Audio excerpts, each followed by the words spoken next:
Le problème des personnes qui plaquent tout et se mettent dos au mur pour réussir en business, c'est qu'ils passent leur corps, leur cerveau en mode survie. Et en fait, quand tu es en mode survie, qu'est-ce qui se passe concrètement? C'est simple. Tu prends un appel, tu es dans l'urgence, tu pousses des ventes alors que ton but, c'est d'attracter à toi et de poser des bonnes questions pour que ce soit la personne qui prenne la décision. Quand tu es en mode survie, il t'est impossible de penser à plus loin que dans une semaine. Et finalement, tu as l'impression de gagner du temps parce que tu veux réussir rapidement dans ton business, mais la réalité, c'est que tu te mets des freins à toi-même.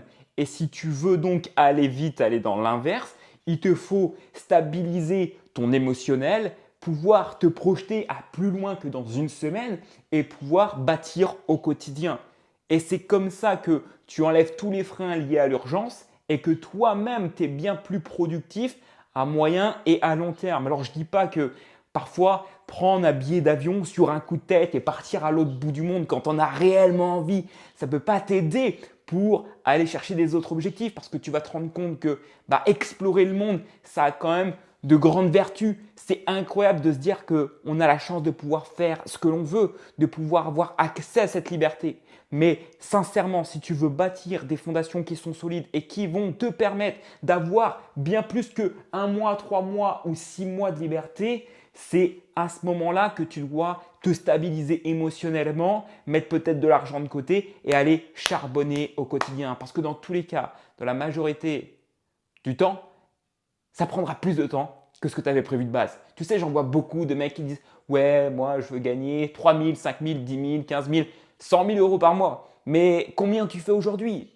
C'est toujours ça la vraie question. Alors plutôt que de pouvoir exagérer, de fantasmer des objectifs, va déjà charbonner, travailler au quotidien, générer des ventes, avoir des calls dans ton agenda, créer du contenu, bref, faire le taf qu'il faut faire. Et crois-moi qu'en fait, juste après, l'ensemble de tes actions seront la conséquence des résultats que tu vas obtenir.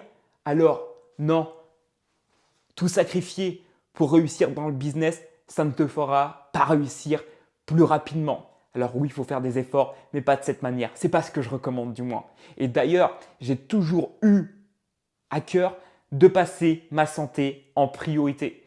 Parce que sans grande santé, dans tous les cas, tu ne tiendras pas à long terme. Ta santé mentale, ta santé physique, faire du sport tous les jours, aller marcher, prendre l'air, te former, être en paix avec toi-même pour te permettre en fait d'avoir accès à des nouvelles idées. C'est la base de tout. Alors bien sûr, à un moment donné, si tu passes tout le temps ton sport en priorité, ta marche et tout, et qu'au final, dans ta journée de travail pur business, tu as bossé 10 minutes, non, c'est pas comme ça que tu vas pouvoir construire. Oui, à un moment donné, il va falloir que tu remettes les bonnes priorités au centre de l'église, tu vois, au centre de ton petit village.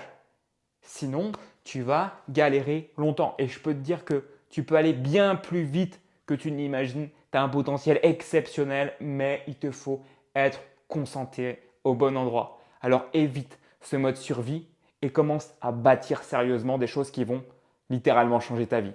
Let's go!